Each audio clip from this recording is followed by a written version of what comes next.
Sí, Sí, doctora. doctora, sí se ve. Pues no debería ser la charla con que empecemos, ¿no? Es una enfermedad muy compleja esta, como para arrancar, pero es un tema muy bonito, muy interesante. Bueno, Daniel ha estado conmigo en estos días en el hospital, hemos visto, bueno, tal vez un paciente con Chagas y varios con sospecha. Entonces, definitivamente es una cardiopatía que debemos tener en cuenta aquí en Colombia. Y siempre que tengamos un paciente latinoamericano les digo porque ustedes seguramente irán a rotar en otras partes y siempre que haya cardiopatías de etiologías no claras, la enfermedad de Chagas debe ser una de las sospechas principales. La tripanosomiasis americana fue pues descrita inicialmente por el doctor Carlos Riverio Justiniano Chagas, que a eso debe su nombre. Es una enfermedad producida por un parásito que se llama el Trypanosoma cruzi. Los primeros casos fueron descritos en 1909 en un sitio que se llama Minas Gerais, en Brasil. Definitivamente, bueno, esto es algo bien polémico porque Carlos Chagas, eh, digamos que en las observaciones y como se hacían las observaciones de enfermedades antiguas, digamos que incluso permitían que se infectaran personas, que las personas que estaban observando fueran picadas por los triatominos, que es el que llamamos pito acá en Colombia, y hacían una observación de toda la enfermedad hasta que la persona moría, ¿no? Es una enfermedad que sigue siendo de altísima mortalidad y sigue siendo de una alta prevalencia a nivel de toda Latinoamérica, desde México hasta Argentina. Recordemos que el Chagas es una enfermedad que a veces no hay tanta claridad hasta ahorita, que se está empezando a investigar mucho más a profundidad toda su fisiopatología, en cómo es que se desarrolla y por qué algunas personas la desarrollan y otras personas no la desarrollan, así hayan estado en zonas endémicas, hayan sido picados, hayan tenido exposición a los triatominos y demás. Algunas personas no desarrollan la cardiopatía y otras personas sí la desarrollan. Al parecer es la respuesta inmune, como al final es con muchas de las enfermedades infecciosas lo que sucede. Y pues tenemos como tres fases, que son la etapa aguda, la fase latente y la fase crónica, que puede o no expresarse clínicamente. Una de las cosas que ha llamado la atención del mundo entero con esta enfermedad, porque esta enfermedad, como ustedes deben saber, es de personas, digamos, de bajos recursos económicos, son personas que viven en el campo, que viven en casas que tienen, o casas de bareque, que es donde más le gusta esconderse al triatomino, porque son zonas frescas de sombra. Entonces, pues desde luego son enfermedades de personas de bajos recursos, pero que con la migración de los latinoamericanos hacia Europa o hacia Norteamérica ha tomado o ha cobrado un interés a nivel mundial. Y esta es la razón, porque claro, los norteamericanos, los europeos jamás veían enfermedad de Chagas, cardiopatía chagásica, y cuando empiezan a verla y empiezan a trasplantar pacientes en sus países por cardiopatía chagásica, es que dicen, Dios mío, nos toca aprender de esto, porque si no los pacientes se nos van a morir, o bueno, y pues como siempre, han empezado ellos también a investigar y han empujado un poco la investigación a nivel de Latinoamérica. Estas son las zonas endémicas de Chagas, como ustedes ven acá, como les decía, desde México, toda Centroamérica, Colombia, Venezuela, Guyanas, Perú, Bolivia, Ecuador y pues Brasil en las partes del sur, Argentina y Chile tienen enfermedad de Chagas. Y los otros países, pues, ¿qué ha pasado? Que la migración es la que ha hecho que haya una incidencia que es rara y es de lo que llaman neglect diseases o enfermedades huérfanas o raras en otros países de etiología infecciosa. ¿Pero por qué? Porque pues lógicamente no es una enfermedad prevalente en estos países, pero que de todas formas la tienen como una de las enfermedades que hay que ponerle atención, y el CDC de Atlanta tiene incluso statement que son incluso mejores que los que tenemos acá en Latinoamérica frente a enfermedad de Chagas, que es una cosa pues irónica, pero que por lo que es la clasifican como enfermedad huérfana, pues la tienen dentro de su parte de estudios y con guías y todo muy claras. El vector se llama Rhodnius prolixus. Esta fotografía y les tiene que quedar como grabada, porque generalmente cuando uno de pronto interroga a un paciente y le dice, ¿conoce los pitos? Pues los pacientes a veces ni siquiera conocen, y es una cosa bien llamativa que aquí en Colombia uno ve incluso que la gente de las áreas endémicas, de los llanos de Santander, muchísimas veces ni siquiera saben qué es el Chagas, ¿no? Entonces, cuando les voy a pedir una serología de Chagas, ellos dicen, ¿y eso qué es? O ¿por qué me pregunta? Porque dentro de mi anamnesis me están preguntando si conozco los pitos. ¿Eso qué quiere decir? No tiene para mí ninguna importancia, y ni siquiera dentro del mismo país los pacientes conocen la enfermedad, ni siquiera, como les digo, en las áreas endémicas. El reservorio está en los mamíferos, es decir, en los perros, en las vacas, pero lo que pasa es que el Rhodnius, el pito, pica a los mamíferos, él es el vector y lo transmite cuando pica a los humanos. Entonces, tiene todas estas fases, el amastigote, el epimastigote, el tripomastigote y el tripomastigote metacíclico, que es el que se guarda, digamos, dentro del huésped humano, y que cuando tenemos, por ejemplo, la infección aguda, que es el momento de mayor parasitemia, o cuando al parecer el paciente queda en fase crónica latente y tiene disminución de las digamos, de las defensas, periodos de inmunosupresión, es cuando sale nuevamente, porque muchas veces uno ve pacientes muy estables en fase crónica, pero de repente desarrollan la cardiopatía y no se sabe por qué.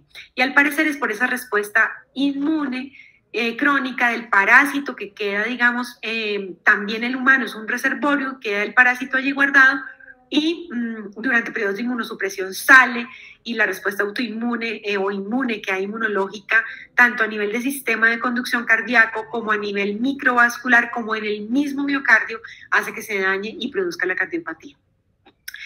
Los mecanismos de transmisión no solamente son vectoriales, es decir, no solamente aquella persona que la pica un pito le va a dar la enfermedad de Chagas. Hay transmisión transplacentaria, hay transmisión transfusional en el trasplante de órganos. En los accidentes de laboratorio uno podría decir, no es tan común, pero yo traté una paciente cuando trabajaba en la Clínica Colombia, una bacterióloga que estaban experimentando con los vectores, y el vector se salió de la caja donde lo tenían y la pica en la cara, y la paciente hizo una miocarditis aguda, casi se muere, casi nos toca trasplantarla en agudo, pero pues es increíble, pero existen estos accidentes de laboratorio.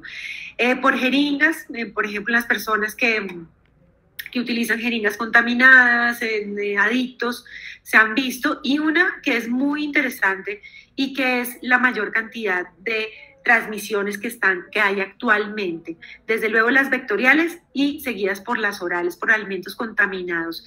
Hemos tenido familias completas que han dejado los alimentos, los dejan debajo de chozas o de techos de paja, en donde, como les digo, al vector le encanta la sombra y lo fresco y la oscuridad, entonces se vive en esas áreas. Y cuando defeca, recuerden que la infección es porque el pito pica, defeca, y por la herida entra esa materia fecal del vector, y allí es cuando se infectan, ¿no? Porque el parásito se encuentra en el tracto digestivo del vector. Entonces, hemos tenido algo muy sonado hace más o menos como unos 10 años, fue un accidente en un casino de un pozo petrolero en Santander, donde hubo 35 personas infectadas en forma simultánea.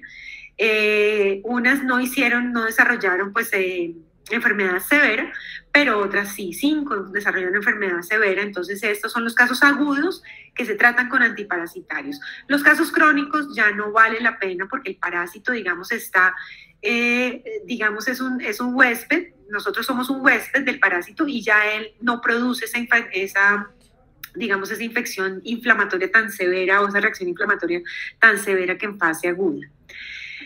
La definición de caso, muchas veces nos llegan casos sospechosos agudos. Muchas veces ha pasado que llegan pacientes con miocarditis aguda y no se sabe. Recuerden que lo que nosotros medimos en sangre son los IgG anticuerpos, o sea, anticuerpos se crean con el tiempo, no se crean en fase aguda. Por lo tanto, para hacer el diagnóstico en fase aguda toca hacer una PCR, que es una reacción en cadena de la polimerasa, o hacer una gota gruesa, que es donde se ven los parásitos, digamos, circulantes, la parasitemia, ¿no? Siempre hay que sospecharlo en los residentes de zonas endémicas o que hayan estado en los últimos 6 meses o que hayan tenido contacto con sangre, transfusiones, drogas o en laboratorios. Los casos confirmados son aquellos que son clínicamente compatibles o recién nacidos de madres infectadas que tienen PCRs positivas y que tienen examen directo, que como les decía es la gota gruesa, positivo con evidencia de amastigotes de parásitos en sangre. Y pues los donantes con serologías positivas, y se confirma también por IgG crónicamente, que son muchos casos que se detectan en los donantes de sangre y que muchas veces son asintomáticos, son crónicos asintomáticos. ¿Qué otras definiciones son importantes para que ustedes las tengan? La enfermedad de Chagas, que es la que uno encuentra en los diagnósticos del CIE-10, se utiliza para la enfermedad general, tenga o no tenga compromiso miocárdico. La miocardiopatía chagásica se da por afectación cardíaca definida por la presencia de al menos un electrocardiograma que tenga alteraciones, sea arritmias, o sea lo que vamos a mirar ahorita, que es el bloqueo incompleto de la rama derecha, más una serología positiva. Y la miocardiopatía chagásica dilatada, que ya es la fase crónica en donde veo yo dilatación ventricular o derecha o izquierda con trastornos segmentarios de la contractilidad o deterioro de la función sistólica ventricular medida por fracción de eyección. Si hay algún término que no entiendan o que tengan dudas, me avisan, ¿no? Me paran y me cuentan. ¿Cómo es la evolución de la enfermedad? Entonces, inicialmente, como les decía, el vector carga esferomastigotes. Recuerden que el vector pica inicialmente donde está el parásito. El parásito vive en los armadillos, en los gatos, en los monos y en las lapas, como los armadillos, no los armadillos, sino estos roedores que son grandes. No alcanza a ser un chigüiro, pero... ¿Las zarigüeyas? ¿Las qué, perdón? ¿Las zarigüeyas? Es como, no es tan zarigüeya, es un roedor grande que vive en los llanos orientales. Entonces, esos viven como en el bosque y son los que cargan el epimastigote, ¿no? Y cuando el vector los pica, los guarda dentro de su sistema digestivo. Cuando pica, defeca, la persona se rasca, mete la materia fecal dentro de la piel y allí empieza a circular y lo guarda también como tripomastigote. Después de la exposición, en la fase aguda, el 1% mueren de miocarditis y más o menos del 60 al 80% se curan después de tratamiento y pasan a una fase crónica. Recordemos que en esta fase aguda es una fase de miocarditis con daño microvascular y daño del sistema de conducción cardíaco. Y de este 60-80% a fase crónica, pues pasan todos, y el 30% pasan a una fase determinada. La fase determinada es el desarrollo como tal de la cardiomiopatía. La fase indeterminada es aquella fase en la cual crónicamente el paciente es completamente asintomático y yo nunca supe que tenía Chagas, a menos de que le hagan un examen de sangre por algún tipo de sospecha. En la fase determinada, cuando yo ya tengo el paciente con falla cardíaca, con miocarditis dilatada, las drogas antiparasitarias no curan la enfermedad. Entonces, realmente en esta fase dar drogas antiparasitarias no es efectivo, mientras que en la fase aguda sí. Y en la fase indeterminada, cuando yo hago un diagnóstico después de más o menos 20 años de la primera exposición, pues realmente no se ha visto que tenga efectividad. Entonces, en la fase indeterminada uno tiene que determinar realmente, pues si sí vale la pena darle al paciente medicamentos que tienen una hepatotoxicidad importante, que son muy mal tolerados, que son tratamientos largos, o si definitivamente uno lo deja en observación y va haciendo los exámenes periódicos para definir si el paciente tiene o no miocarditis. ¿Cómo es entonces la fase aguda? El periodo de incubación es de 4 a 10 días, se caracteriza por fiebre, puede haber chagomas, que son como nódulos en la piel, en las zonas de inoculación. El signo de Romaña es cuando, por ejemplo, la persona se rasca y se pasa las manos por los ojos, y eso inocula también a nivel ocular, y al inocular se produce una reacción inflamatoria muy severa en el párpado donde pues, el paciente haya tenido el contacto. Hepatoescleromegalia, miocarditis, compromiso meningoencefálico, es en un porcentaje muy bajo y puede haber una mortalidad que es del 2 al 7%. En estos casos es donde se hace el tratamiento agudo con besniazol o con nifurtimox, con los antiparasitarios. El periodo crónico indeterminado, como les decía, es el 50-70% de todos los pacientes y puede haber ausencia completa de síntomas y evolucionar a una forma crónica. Y el 24% desarrollan cardiopatía de este porcentaje y la desarrollan después de 10 a 30 años de la picadura del insecto. Recordemos que en nuestro país el Trypanosoma cruzi, que es el que produce la enfermedad, no produce daño a nivel de colon y esófago, como megacolon o megaesófago. Esto es más que todo en las cepas de Chile y de Brasil, donde se tiene este compromiso, además del compromiso cardíaco. Esto es para mostrarles como las casitas donde se esconde el bicho. Ahorita se ha visto, y los estudios que hay ahorita en Colombia han dejado, pues estas casitas ya pues todavía existen, desde luego que existen, cada vez menos, pero ahorita los pitos están empezando a vivir en las palmas, en las zonas del interior de las palmas de aceite.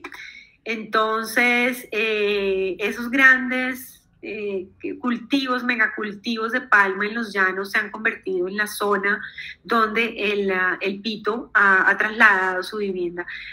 A pesar de la fumigación, a pesar de las advertencias que se le hace a la población, definitivamente no se ha logrado controlar y no creo que se logre controlar. Va a seguir habiendo casos de Chagas vectorial. Doctora, disculpe una pregunta. Usted nos ha comentado que aproximadamente el 1% fallecían en la fase aguda. ¿La causa de la muerte es directamente por la miocardiopatía? ¿Y es en esos 10 primeros días?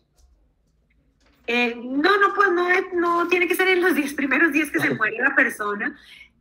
Puede ser por complicaciones en fase aguda, puede ser un mes después de que no se pudo quitar la arritmia o no se pudo trasplantar en fase aguda a este paciente y pues muere de miocarditis y de sus complicaciones, que son choque cardiogénico y arritmias ventriculares, ¿no? Muerte súbita.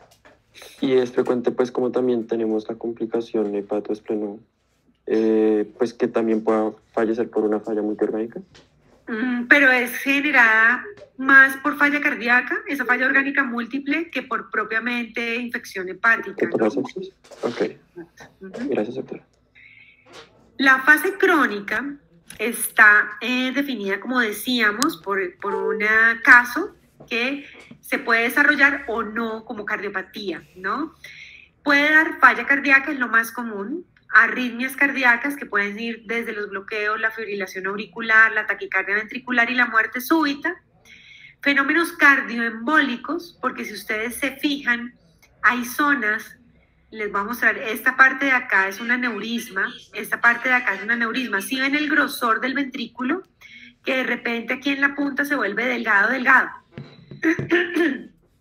Lo mismo aquí a nivel del ventrículo derecho. Ventrículo derecho, bueno, a pesar de que él es más delgadito, se forma como una dilatación acá y esta dilatación de acá. Y ahí se forman trombos intracavitarios. Y en esos trombos intracavitarios, ustedes saben que siempre que hay un trombo intracavitario y el corazón se contrae y lo mueve, puede viajar a cualquier parte del cuerpo, generalmente al cerebro, o hacer embolia a otros órganos con infartos de otros órganos.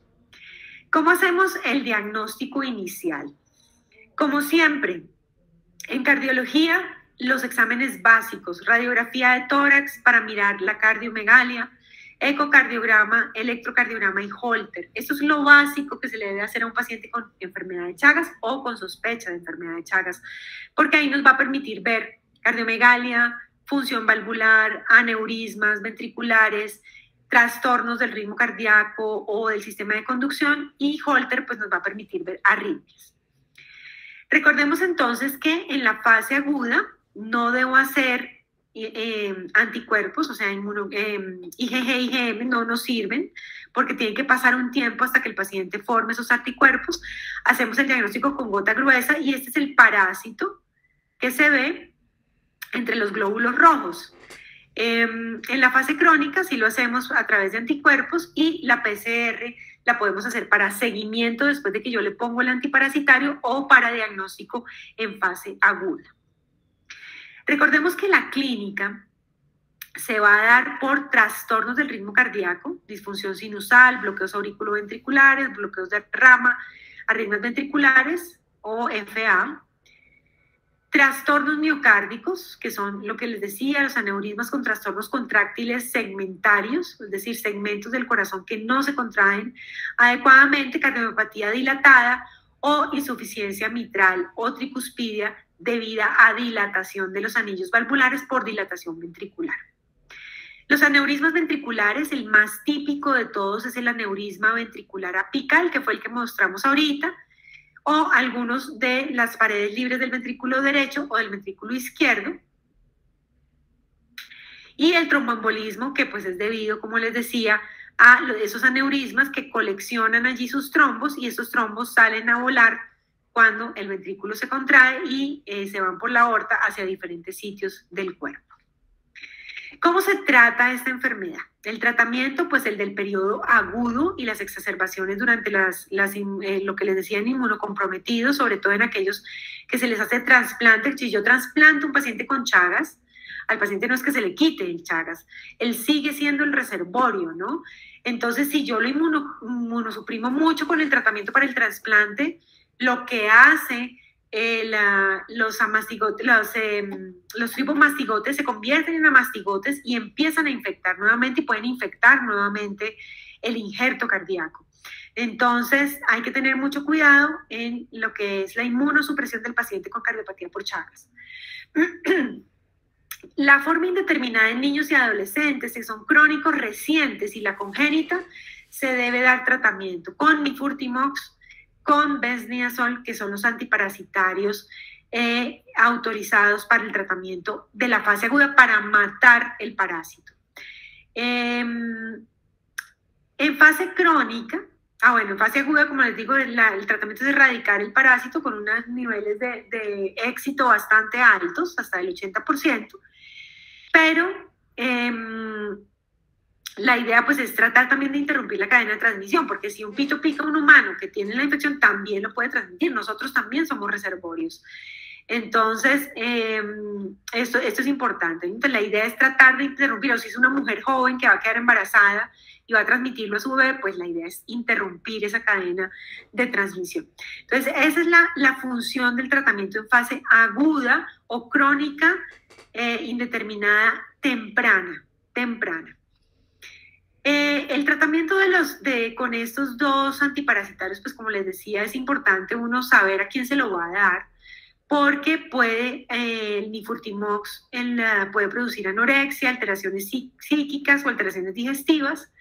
El besniazol, además de la hepatotoxicidad, puede producir dermopatía y neuritis periférica, y si hay efectos colaterales, pues hay definitivamente que suspender el tratamiento. ¿Cómo se evalúa la eficacia? Pues la serología con PCR una vez al año, y puede volverse negativa tras 10 años después del tratamiento. Y el seguimiento, bueno, aquí me quedó un poquito chiquito, acá el seguimiento de los pacientes pues debe hacerse con electrocardiograma, radiografía, ecocardiografía, Holter de 24 horas, que era lo que decíamos ahorita, que son los 4 básicos. Y si yo tengo alteraciones más severas, puedo hacer un test de ejercicio cardiopulmonar para saber si necesito trasplantar a ese paciente, un estudio electrofisiológico si veo que hay arritmias severas. Los exámenes de medicina nuclear no son muy útiles, es mejor definirse por una resonancia nuclear magnética, que ahorita la vamos a ver, o por cateterismo cardíaco o angiografía coronaria, si es que definitivamente yo tengo dudas. Muchas veces yo tengo cardiopatía isquémica y chagásica en un solo paciente, entonces si el paciente viene con mucho dolor torácico, tengo dudas, pues debo de hacer arteriografía coronaria. Y a veces cuando tengo la miocardiopatía en fase aguda y no tengo diagnóstico por PCR, pero tengo una altísima sospecha de que sea una cardiopatía por Chagas, hago una biopsia endomiocárdica para mirar los amastigotes dentro del corazón. Vamos a mirar esta paciente, que fue una paciente que vimos recientemente, bueno, no tan recientemente, ya hace un año largo, en el hospital, una mujer de 62 años, natural de Piedecuesta, residente en Bogotá. Ella llega, ni siquiera nos llega a la consulta, ella llega, asiste a una cita de realización de resonancia nuclear porque presentó una muerte súbita, recuperada en ritmo desconocido, ya es dislipidémica, tiene una prediabetes, tuvo una infección por COVID en septiembre, no complicada, y solamente venía recibiendo los sartán y aspirina, nada más. La señora llega, desafortunadamente no sé qué pasó con los videos, pero llega con esta resonancia. Esta resonancia, ustedes ven acá el ventrículo izquierdo, aquí está la aorta, la aurícula izquierda, el ventrículo derecho está acá. ¿Alguien quiere decirme si ve algo anormal en esta visual de la resonancia?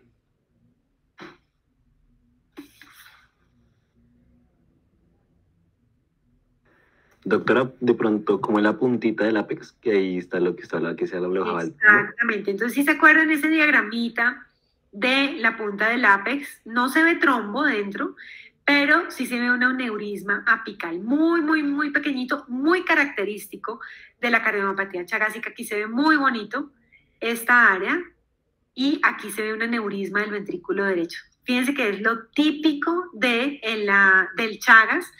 Y se ve en esa pieza anatómica que vimos al principio igualito, un adelgazamiento de la parte distal del ventrículo derecho con una pequeña dilatación neurismática de la punta del ventrículo izquierdo.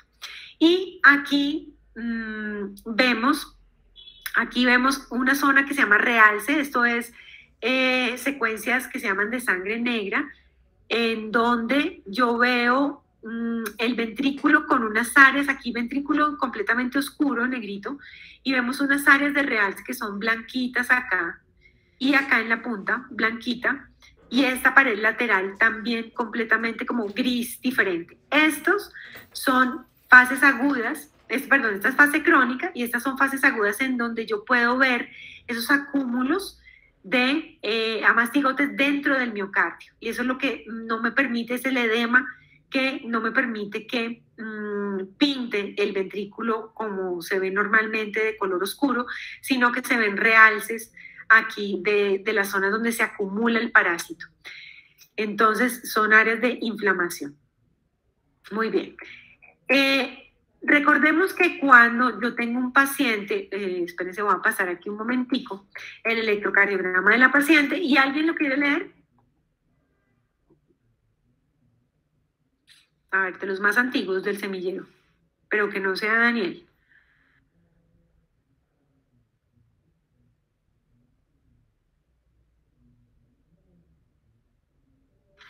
¿Nadie? Doctora, pues no sé si alguien más quiera o... Dale tú, dale tú. Listo, pues primero, no sé, yo aprendí a leer el ritmo, el electrocardiograma como ritmo, eje y todo esto. Perfecto. Entonces, sinusal, bradicárdico, una frecuencia bradicárdica en este caso la paciente. Sí, le llama a uno la atención, está con 50 de frecuencia cardíaca. El eje lo veo normal. Mira el eje G1 y ABF. Sí, mentiras, está un poquito desviado hacia la izquierda. Muy bien, un eje izquierdo. Entonces sería de pronto no estoy segura, sé que con el electrocardiograma no lo podemos ver bien, pero pues una leve dilatación de pronto. ¿De qué? ¿Dilatación de? Del ventrículo izquierdo. Le llama a uno más la atención, no, fíjate que no es un patrón de dilatación del ventrículo izquierdo, porque lo que le llama a uno mucho la atención es que de hecho el voltaje es muy pequeñito en las derivaciones bipolares y de las extremidades, ¿no? Es pequeñito, pequeñito. No puedo leer sus chats porque estoy viendo mi pantalla, pero si de pronto Daniel los lee, las observaciones que ustedes están haciendo ahí del electro. Doc, yo solo quería decir que, por ejemplo, el patrón, bueno, creería que el patrón que vemos en B1, B2, como de orejitas de conejo, y el empastamiento de la onda S, por ejemplo, B6, y en la D1, pues nos hablaría de un bloqueo de rama derecha. ¿Es completo o incompleto este bloqueo de rama derecha? Muy bien, súper. Creo que completo, pero no estoy segura, doctora. ¿Y completo cómo hacemos para saber si es completo o incompleto? Doctora, por el tamaño del QRS, o sea, por el tiempo del QRS. Exacto, por la duración del QRS. No alcanza a ser completo porque está sobre el límite superior. Tiene 120 milisegundos aquí, pues de pronto ustedes no alcanzan a ver, está chiquito, pero no alcanza a superar los 120 milisegundos. Entonces es un patrón de bloqueo de rama derecha incompleto. ¿Por qué? Porque no supera, el QRS no supera los 120 milisegundos. Muy bien, ese patrón se ve en el RSR' de B1 y positividad de B2, más esas empastadas en la pared lateral, aquí y acá, más adicionalmente este eje izquierdo se llama hemibloqueo anterosuperior izquierdo. Recuerden que el Chagas lo primero que ataca es el sistema de conducción.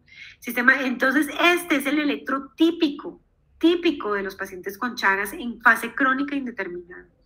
Les llega un electro de y le pregunta al paciente de dónde es, y si es de Santander o de Los Llanos, háganle un Chagas, háganle una serología, porque casi con seguridad les va a salir que sí. Entonces el bloqueo de rama derecha, el bloqueo incompleto de rama derecha, el hemibloqueo anterosuperior izquierdo son muy típicos de la enfermedad de Chagas.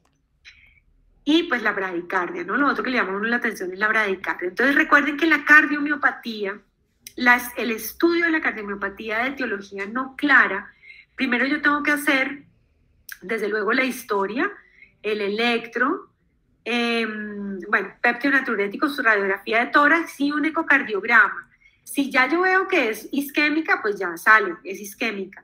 Pero si no es isquémica y tengo, cualquiera de las fracciones de eyección, yo debo pasar a una resonancia nuclear magnética de corazón. ¿Por qué? Porque es la única forma que voy a saber por qué se murió súbitamente esta paciente.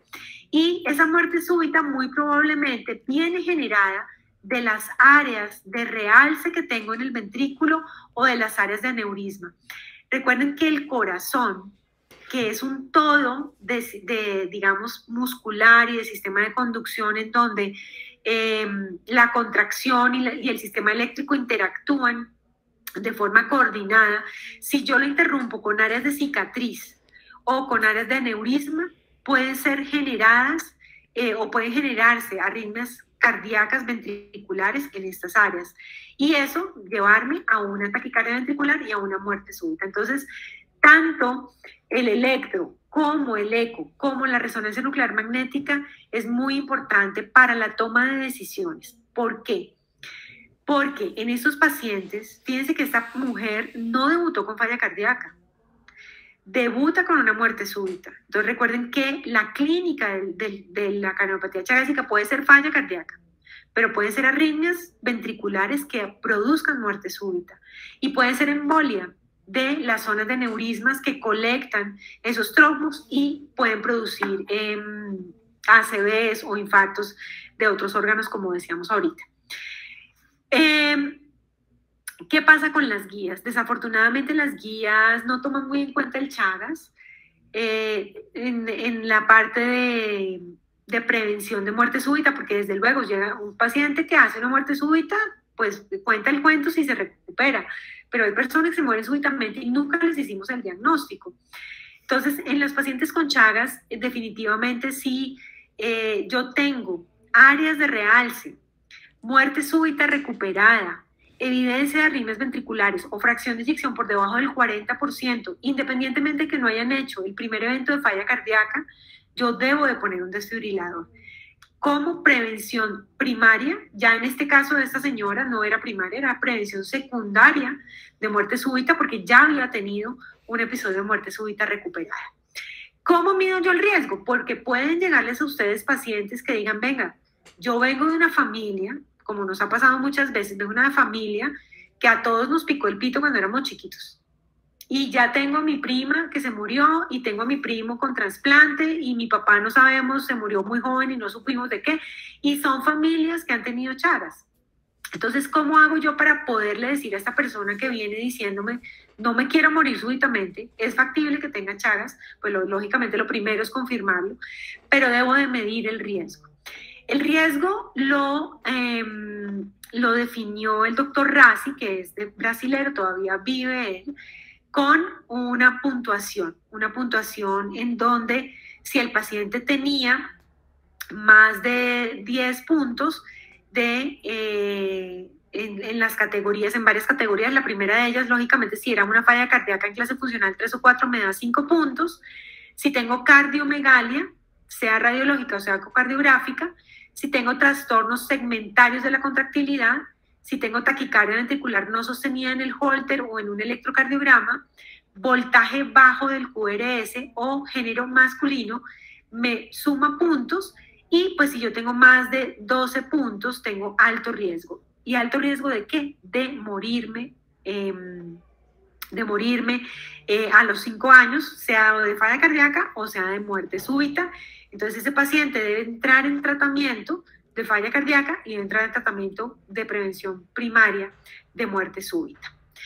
¿Qué hacemos, digamos, porque esto tiene que ser una cuestión de políticas de salud? El Ministerio de Salud en el 2015 saca una ruta integrada de manejo de enfermedad de Chagas para hacer promoción y gestión de salud pública. ¿Qué tanto se lleva a cabo esto de pronto en las zonas rurales? Nosotros no lo escuchamos mucho, pero las secretarías de salud regionales de las áreas endémicas deben de tener un plan de prevención y promoción para evitar el Chagas.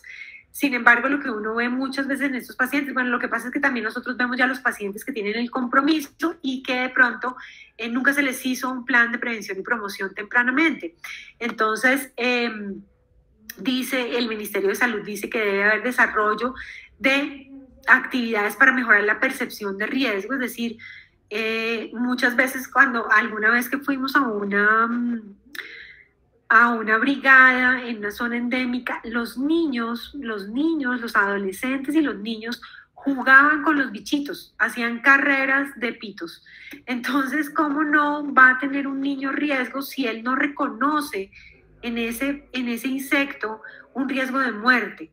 ¿Sí? Entonces, pues, si me pica un zancudo, pues nada, me pica un zancudo y nomás, pero si te pica un pito, el riesgo de que desarrolles una enfermedad mortal es altísimo. Entonces, el educar a la comunidad en el riesgo de esto es muy importante. Desarrollar y fomentar el saneamiento de áreas, por ejemplo, de las casas donde viven estas personas que son de bareque, que duermen sobre esteras. Muchas veces se levantaban esas esteras y salían 20 pitos de debajo de la estera y pues lógicamente las personas duermen en el piso y la noche es el momento perfecto, salen los animalitos de donde están escondidos a alimentarse y alimentarse pues de la sangre, son hematófagos, entonces salen a alimentarse de la sangre del animal que encuentren y pues lógicamente si es una persona pues da la misma, entonces pican indiscriminadamente, ¿no? Vigilancia de las infecciones en las áreas endémicas, prevención y control de vectores a través de fumigación, o de evitar las viviendas de este tipo. Lógicamente, cultivos de palma son miles, no creo que se pueda controlar nunca, pero sí la fumigación, y educar a la población sobre la transmisión vectorial. Asimismo, jornadas que permitan la identificación, hacer serologías así en forma masiva, y pues desde luego ya los casos crónicos encaminarlos hacia unidades que tengan la facilidad del tratamiento y el reconocimiento del riesgo de estos pacientes. Y bueno, eso era lo que les quería contar de la enfermedad de Chagas. No sé si tengan alguna pregunta o alguna observación.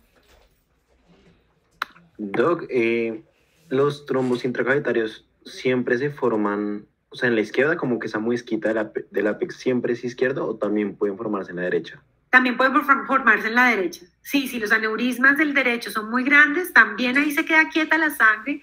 Acuérdense que un aneurisma no se contrae, porque es fibrosis miocárdica, es tejido fibrótico, por eso se vuelve aneurisma, ya no hay músculo allí, porque el músculo si se mueve, él no permite que se forme ese aneurisma y mueve la sangre. Ya estas zonas de aneurisma son zonas fibróticas que se quedan quietas y por eso allí se remansa la sangre y se forman trombos.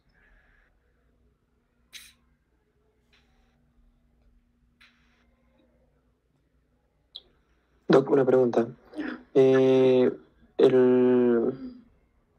O sea, usted ha comentado que en el tratamiento crónico no se le da pues directamente el antiparasitante.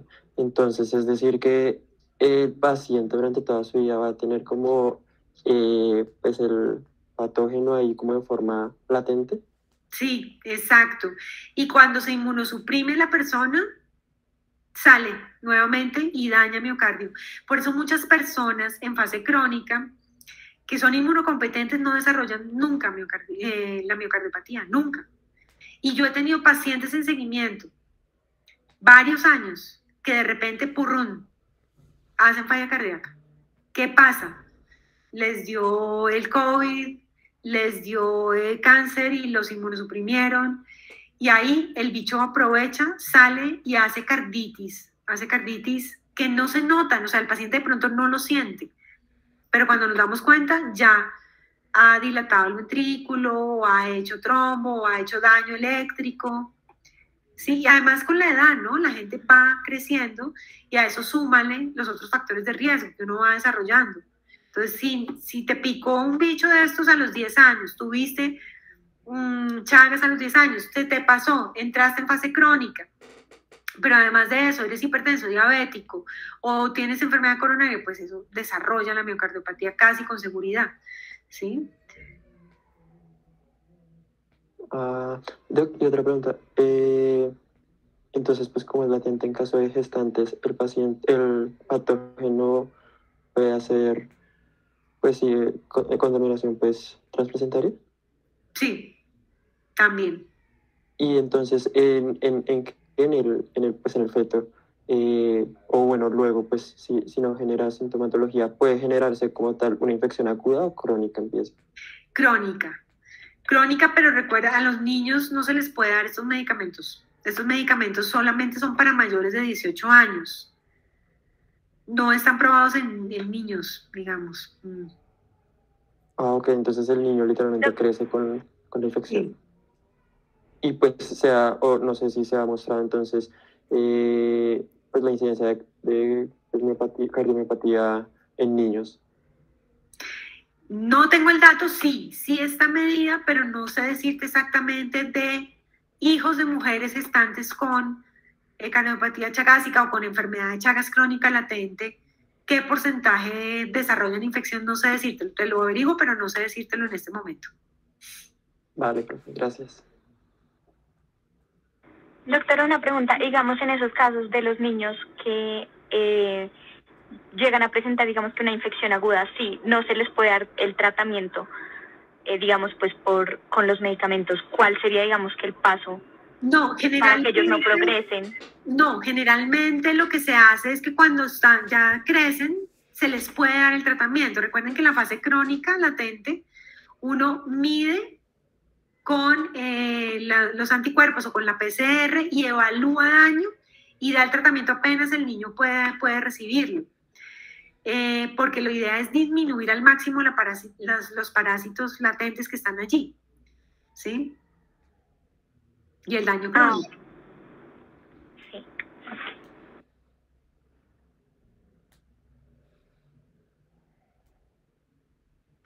Doctora, yo tengo otra pregunta. Sé que durante la charla lo mencionó, pero no me quedó tan claro en qué casos pongo el desfibrilador como prevención primaria. Bueno, entonces hay como más casos, 3 casos, que son ya por guías que se determina. Paciente que ha tenido muerte súbita, recuperada, como en esta señora, se debe de poner, ya no esperes a que haga otra muerte súbita porque de la segunda de pronto no se recupera. Segundo, le mides el RASI, el cuadrito ese de clase funcional, bajo voltaje, evidencia de taquicardia ventricular y cardiomiopatía dilatada. Si el riesgo te da por encima de 10 puntos, le pones el desfibrilador, y pacientes con falla cardíaca con fracción de eyección por debajo de 40, les pones el desfibrilador. Últimamente ha salido unos artículos bien interesantes de resonancia nuclear magnética en pacientes asintomáticos crónicos, que se les descubre el Chagas, pero están en fase crónica.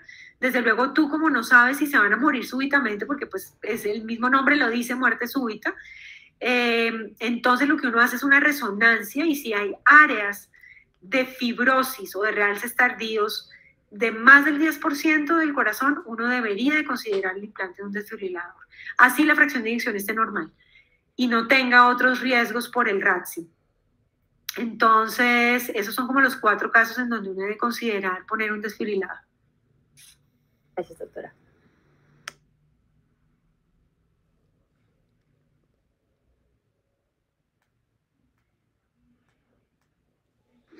Doctora, una pregunta. En las pacientes con Chagas latente, digamos, que tienen como deseo de quedar embarazadas, ¿el propio embarazo puede llegar a como acelerar esa llegada a la cardiopatía? Sí, de hecho, si la persona dice, yo quiero quedar embarazada, son personas jóvenes, que ustedes vieron que fase crónica, latente, uno puede tratarlos si son jóvenes, si la exposición ha sido durante la niñez, y han pasado menos de 20 años, uno puede hacer el tratamiento. O, por ejemplo, en estos casos que tú dices, mire, pues una mujer joven que tiene Chagas, lo que quiero es tratar de disminuir al máximo esa transmisión, puedo hacer el tratamiento.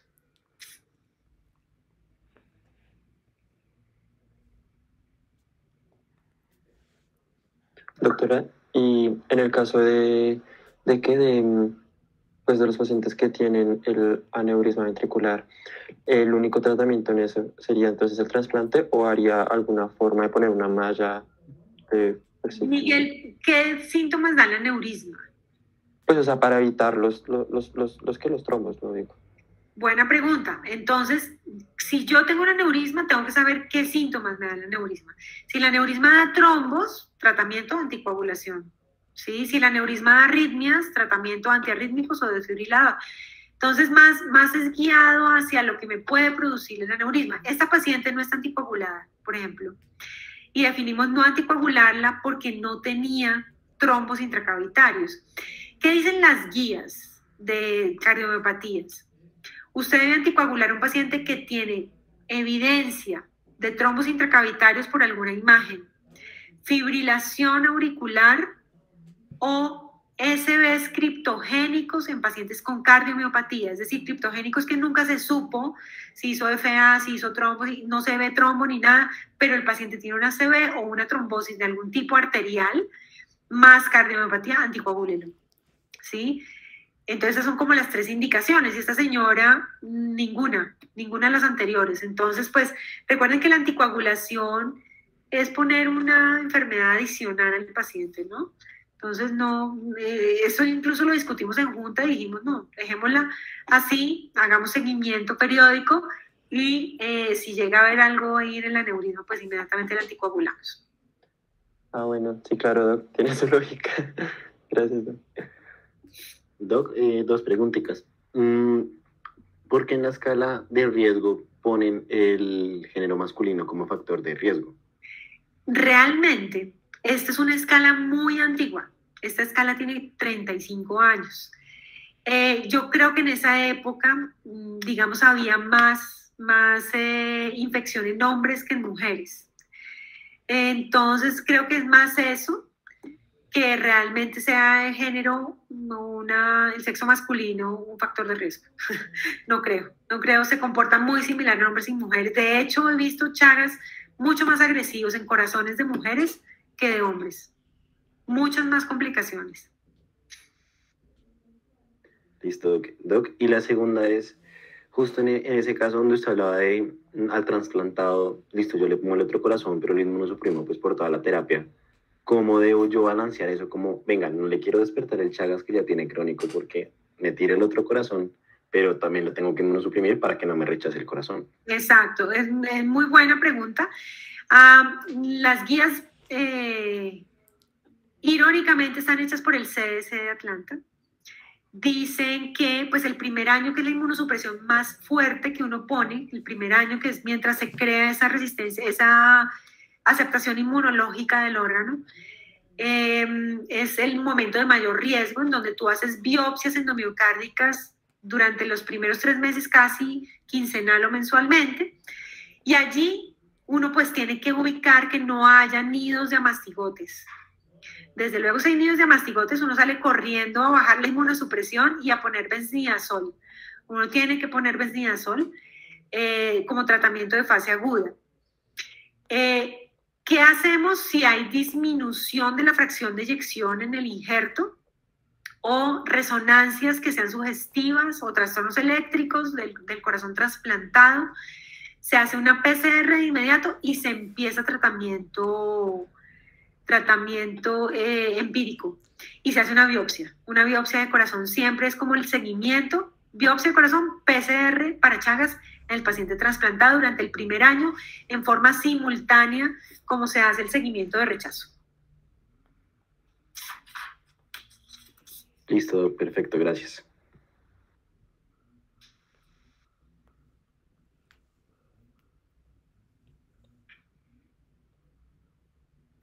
¿Alguna otra pregunta, muchachos? Sin pena. Creo que hemos estado súper preguntones y eso es chévere. Súper. Es una enfermedad muy bonita, muy grave, muy seria, muy injusta, muy discriminativa. Desafortunadamente, es una enfermedad que no se ha estudiado más porque definitivamente es una enfermedad de gente pobre. Entonces, cuando tenemos este tipo de enfermedades, pues ni los gobiernos ni la industria invierten en estudios, en tratamientos, en control, desafortunadamente. Y todavía la vemos bastante.